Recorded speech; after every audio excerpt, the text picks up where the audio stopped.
Olá pessoal do nono ano, tudo bem? Eu sou o Rafael, professor de Geometria e Desenho Geométrico de vocês, e essa semana eu estou trazendo apenas uma revisão de todo o conteúdo que a gente já trabalhou em sala de aula, tudo bem? Vou passar um resumo com alguns exemplos para a gente poder fixar melhor a matéria e depois vou deixar uma lista de exercícios para a gente poder resolver, vocês resolvem e depois a gente pode tirar dúvidas com relação a ela, tudo bem? Então, começando do princípio, a primeira matéria que eu passei para vocês era a natureza do número π, certo? Da onde nasceu esse número π? Vou fazer uma rápida explicação de como ele nasceu. Inicialmente, pegaram uma circunferência, mediram o seu diâmetro e a sua circunferência, ou melhor, o seu perímetro, que a gente vai chamar aqui de C1. Como que a gente mediria a circunferência desse perímetro aqui, né? A gente poderia fixar um barbante aqui, dar a volta, certo? Depois esticar o barbante e ver quantos centímetros tinha. Então, a gente tem uma ideia da circunferência, do perímetro, certo? E do diâmetro, que vai de uma extremidade à outra. Então, a primeira coisa que eles fizeram foram dividir o perímetro, a circunferência, pelo diâmetro. Fizeram isso com uma circunferência um pouco maior, certo? Mediram o perímetro dela, o seu diâmetro, e por último, uma circunferência maior ainda. E perceberam que tanto C1 quanto dividido por D1, né, quando fizeram essa divisão, esse valor era 3,14. Fizeram C2 dividido por D2, 3,14 também.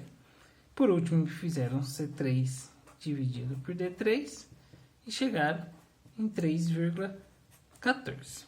E perceberam que isso se repetia independente do tamanho da circunferência, seja uma circunferência pequena, ou uma circunferência grande, ou até uma circunferência gigantesca, sempre dava o mesmo valor, 3,14. Então, chamaram esse 3,14, que a gente conhece como π, que é uma letra grega. Então, π nada mais é que a razão entre o perímetro e o diâmetro de qualquer circunferência. De uma forma genérica, a gente poderia escrever aqui que a circunferência dividida pelo diâmetro é igual a π. Uma outra maneira que eu posso escrever isso aqui é a circunferência dividido o diâmetro é 2 vezes o raio, certo? Metade aqui é o raio, outro raio. Então, 2R é igual a π. Por último, a gente chega que a circunferência, se eu passar o 2R para o lado de lá, 2πr. Tudo bem? E quem que é 2πr? É a fórmula que a gente está cansado de ouvir, que é a fórmula para calcular o perímetro de qualquer circunferência. Certo? Essa fórmula a gente circula porque ela é extremamente importante. A outra forma com relação a um círculo é a sua área. Eu não vou deduzir aqui, porque eu já deduzi em sala de aula, apenas recapitulando, a área de qualquer círculo é πr². São fórmulas muito parecidas e que às vezes pode confundir a cabeça do aluno, tudo bem? Então não vamos esquecer, a forma da circunferência é 2πr e a forma da área é πr², certo? Existem vários macetinhos para poder decorar essas fórmulas, mas a melhor forma é fazendo vários exercícios ou sempre lembrando da dedução, ok? Vamos então passar para um dos exercícios. No primeiro exemplo, eu quero saber qual que é a área dessa região rachurada aqui em vermelho. Tudo bem? Bom, antes da gente fazer isso, vamos achar a área total do círculo. A área de um círculo, como a gente já falou, é πr². Substituindo, a gente sabe que o raio vale 5 centímetros. Então, minha área é π vezes 5². Minha área é igual 5² é 25, 25π centímetros ao quadrado. Não podemos esquecer da unidade, que é tão importante quanto o valor. Tudo bem? Vamos fazer uma coisa para simplificar a nossa vida. Vamos falar que π é igual a 3. Porque aí as contas ficam fáceis. A gente faz esse pequeno arredondamento. Tudo bem? Então, minha área é 25 vezes 3. Minha área é de 75 centímetros quadrados. Só que esta é a área da circunferência inteira. E eu não quero a área da circunferência inteira. Eu quero a área apenas da região rachurada em vermelho. Tudo bem? A informação que o exercício passou para nós é que este ângulo vale 60 graus. Então, a gente quer saber a área desse semiarco aqui de 60 graus. Bom, como que a gente pode fazer isso? A área total a gente já tem, 75 centímetros quadrados. E o que é a área total? É a volta inteira aqui. A volta inteira vale 360 graus, ok? Então, o que a gente tem que fazer é uma regra de 3 básica, tudo bem? 360, vamos acompanhar o raciocínio correto. Ó. 360 graus para a volta inteira, ou seja, para a circunferência toda, a gente descobriu que a área é de 75 centímetros quadrados, tudo bem? E a gente quer saber qual que é a área para uma região de apenas 60 graus. X. Ok? Aqui a gente já criou a nossa regrinha de 3. Então, para resolver qualquer regra de 3, a gente multiplica em cruz. Vai ficar 360 vezes x igual a 60 vezes 75. Eu poderia já multiplicar 60 por 75? Poderia, mas a dica que eu dou é não fazer isso. Esperar um pouco, porque a gente vai ficar com 60 vezes 75 dividido por 360.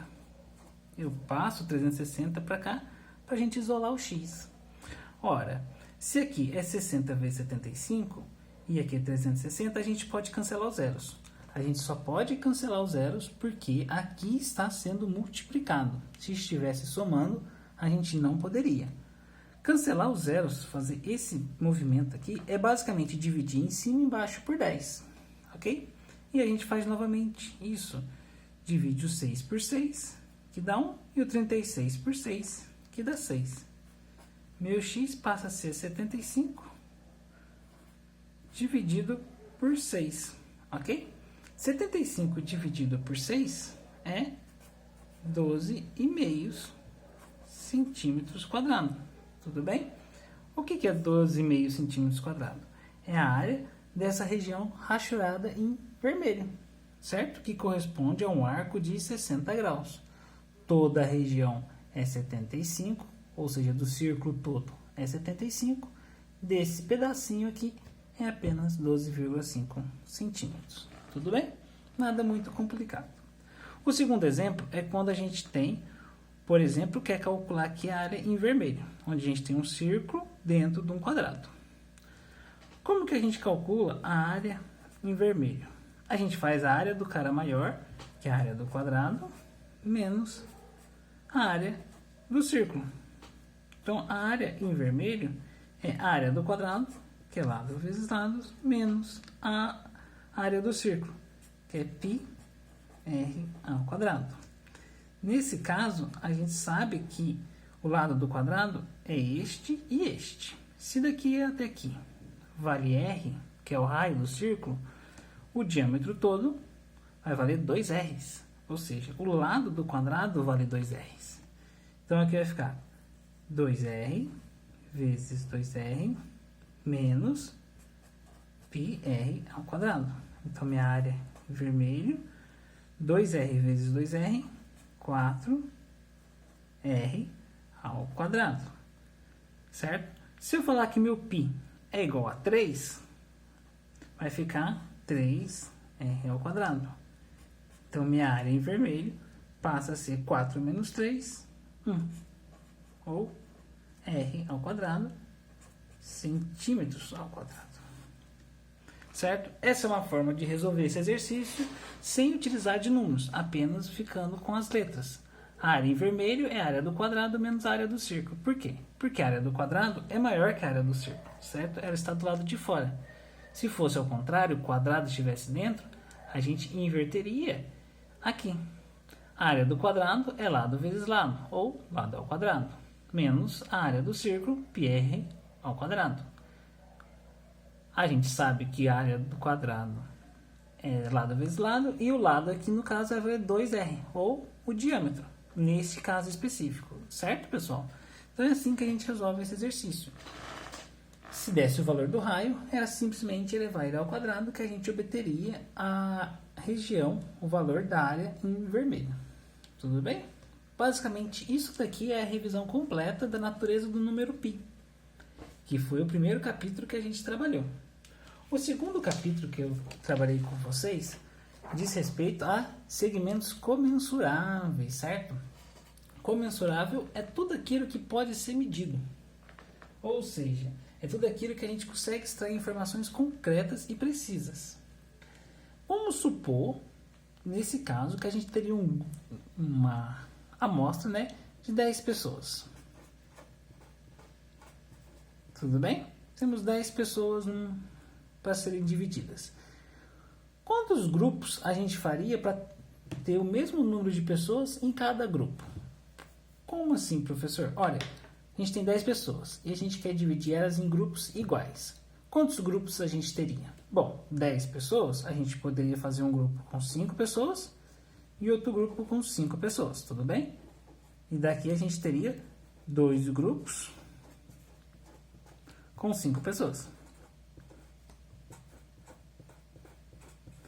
Teria outra forma? Teria. Eu poderia fazer um grupo com 2, um grupo com 2, um grupo com 2, um grupo com 2 e um grupo com 2.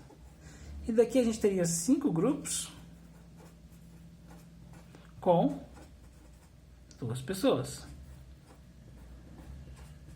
Tudo bem? Entenderam a diferença de um para o outro? Mas eu poderia dividir em grupos de 3 pessoas? Vamos ver. Eu teria um grupo com 3 pessoas, um grupo com 3 pessoas, um grupo com 3 pessoas e sobraria uma pessoa. Então, não daria para a gente dividir essas 10 pessoas em grupos de 3, porque ia ficar sobrando uma. Então, a gente só consegue ter divisões exatas do 10 quando é o 5 e o 2. Tudo bem? Ou, melhor dizendo, a gente ainda teria um último grupo, que seria um único grupo com as 10 pessoas. Só que a gente quer dividir isso em grupos menores. Tudo bem? Esse é o princípio por trás desses segmentos comensuráveis, falando de forma algébrica. Tudo bem? Não tem muito segredo. A gente poderia dividir em grupo de 4 pessoas? Não. Íamos ter 2 grupos de 4 pessoas, né, totalizando 8, e iriam sobrar 2 pessoas, que é o que a gente não quer. Agora passando para um exemplo um pouco mais complicado, certo? E já explicando uma técnica que a gente usou em sala de aula, que é o seguinte. A gente tem agora um grupo com 20 pessoas, certo? E um grupo com 16 pessoas. E a gente quer dividir eles em grupos iguais. Por exemplo, a gente tem 20 mineiros e 16 paulistas. E a gente quer dividir essas pessoas, cada um dos seus estados, em grupos iguais. Eu poderia dividir em grupos de 10 pessoas? Olha, eu teria 10 mineiros no grupo, 10 mineiros no outro, funcionaria para esse grupo de 20, mas para o grupo 16 eu iria colocar 10 pessoas no grupo e 6 pessoas iriam sobrar, não iam fechar as 10 pessoas para formar o próximo grupo. Então 10 não é um número legal. Que tal 5? Aqui daria, porque dariam 4 grupos, mas aqui não daria, porque iam dar 3 grupos de 5 pessoas e iria sobrar uma única pessoa. Olhando assim novamente, a gente vê que é o 4, né? 4 daria para dividir. A gente teria um grupo, seriam 5 grupos aqui e 4 grupos aqui. Mas também o 2 funcionaria, porque são números pares, certo? Então a gente poderia ter o 4, poderia ter o 2. E como que a gente sabe disso? Isso vai muito do exercício. Por exemplo, sempre que a gente falar de um cara chamado MDC, que quer dizer o máximo divisor comum, não confundir com MMC, que é o mínimo múltiplo comum, certo? O MDC é o máximo divisor comum.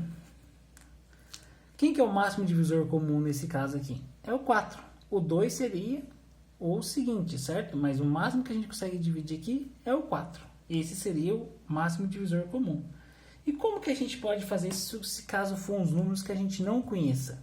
Bom, vamos fazer para o caso que a gente conhece para a gente poder ter essa ideia. Existe uma técnica que vocês já ouviram em sala de aula chamada técnica da subtração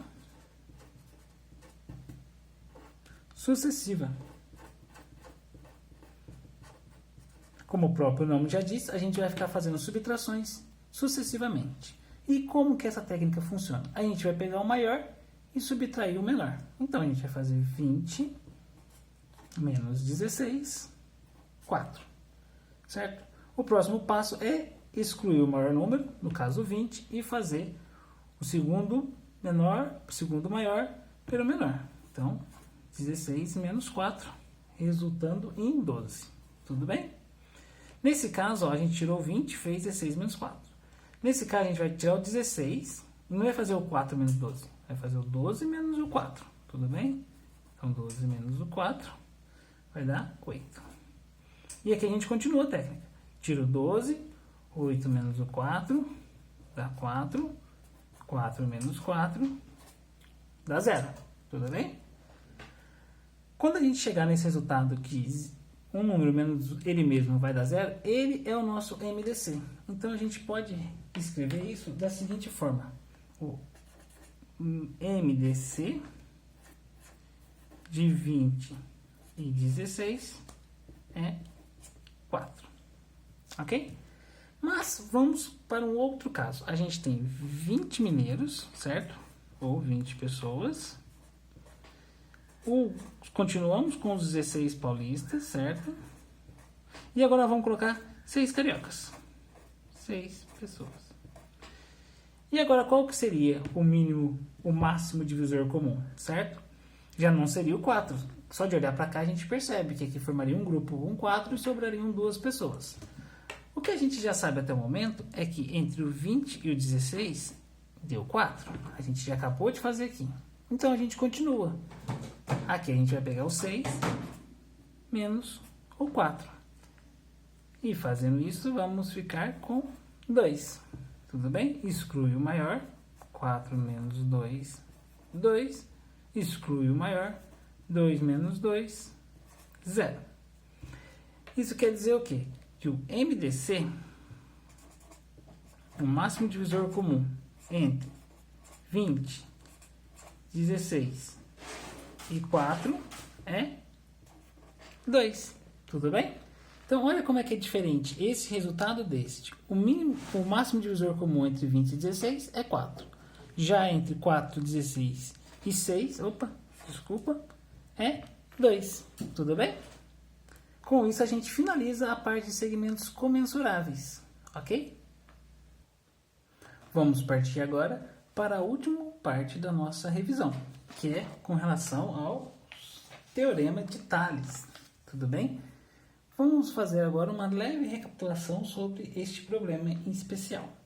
O Teorema de Tales diz o seguinte: se a gente tiver várias retas paralelas, cortadas por duas transversais, existem algumas relações entre os tamanhos de cada um desses segmentos, tudo bem?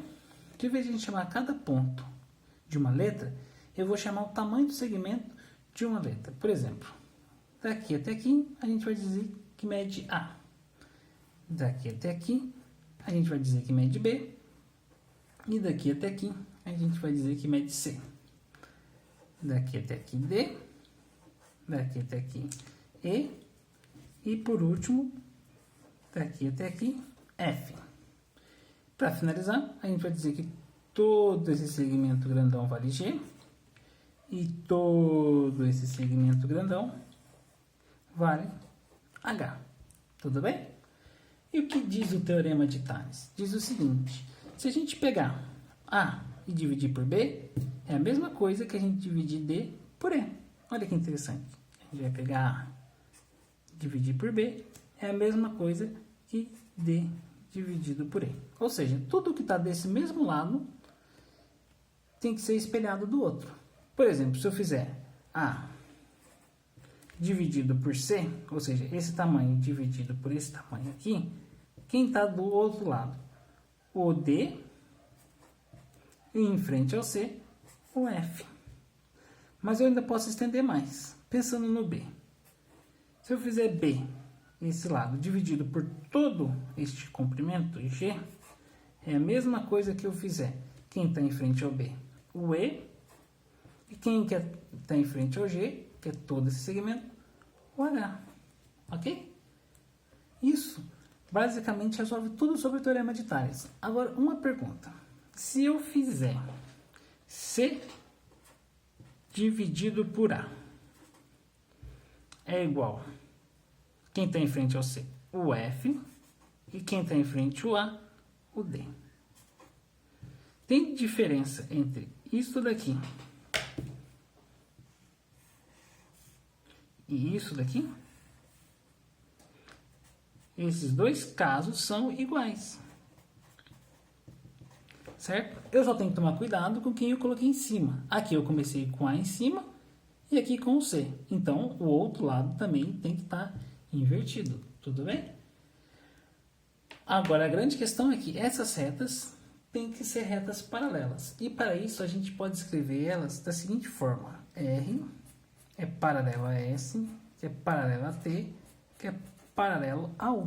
Tudo bem? Neste caso, a gente pode aplicar o Teorema de Tales.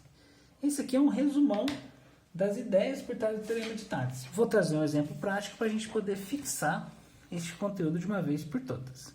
Então, eu trouxe aqui 4 retas paralelas, tudo bem? Já disse que elas são retas paralelas e quero achar o valor de x e de y.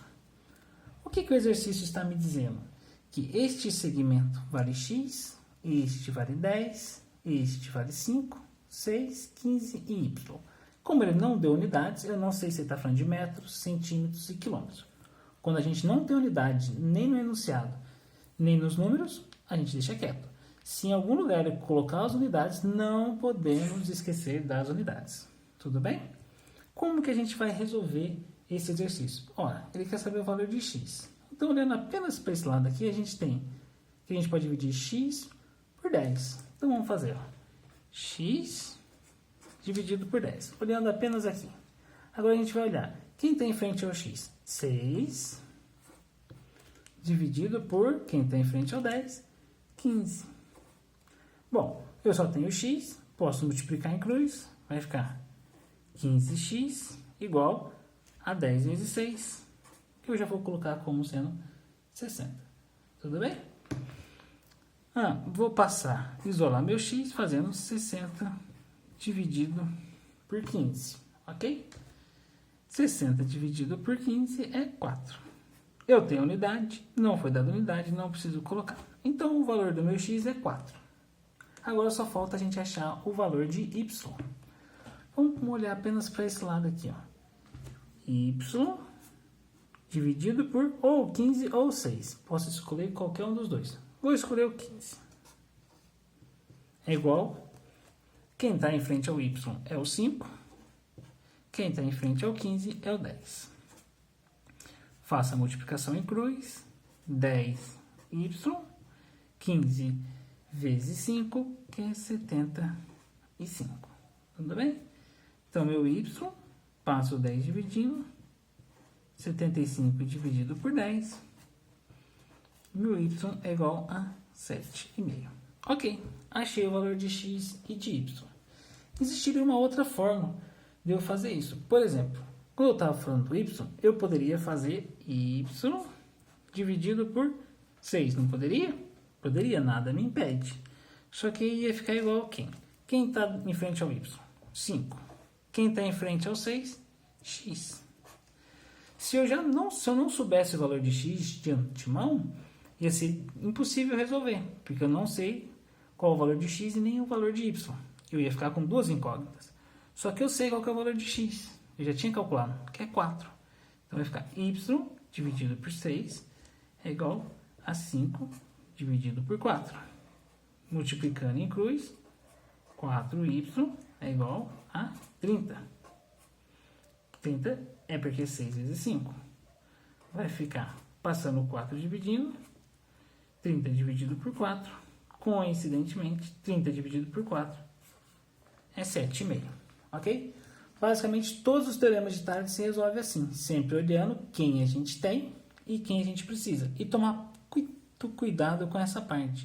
Quando eu tampei aqui e falei que a gente ia usar o 15 e não o 6, é porque eu já sabia que do outro lado a gente teria x, mas que a gente já teria descoberto o valor de x.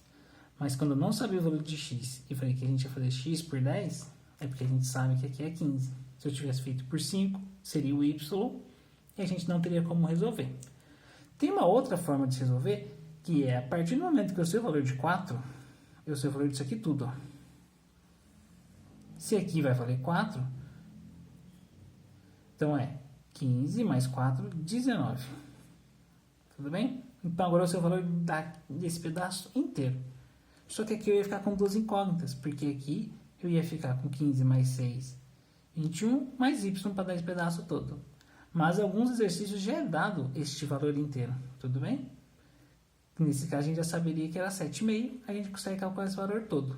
E vai dar sempre igual, se a gente fizer isso espelhado. Ok, pessoal? Isso é o resuminho sobre o Teorema de Tales com um exemplo bem detalhado, ok? Espero que tenha ajudado vocês, façam as listas de exercícios, recapitulem tudo e qualquer dúvida estou à disposição. Muito obrigado.